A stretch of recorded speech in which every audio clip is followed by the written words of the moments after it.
I feel like Zuko is a better warrior than he is a bender. Like, he was, Wow.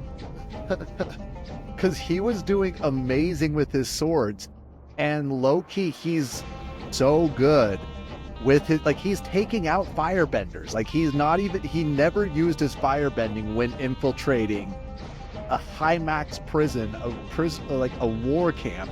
Didn't bend once. But he can't bend because then they'll know he's on their side. True, but he was still able to do it without No, I bending. agree. That's, yeah, great point.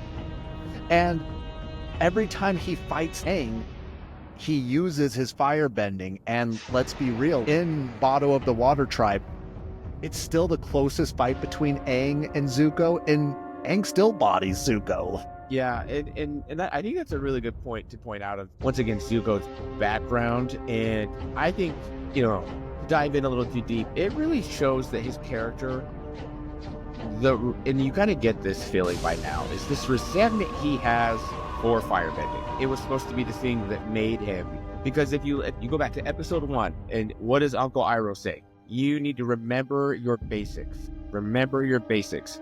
And, gentle foreshadowing. When he finally gets them basics down, cool things happen later in the TV show. Don't want to spoil it. I know it just came out. Yes, this is going to be in book 2, but there's an instance where Zuko firebends while he has the swords, and I'm like, okay, like he went into God mode right there. I think Aang would struggle against Zuko just as much as he eventually struggles against Azula if Zuko came at Aang with swords and firebending. But instead, I think Zuko is trying to prove himself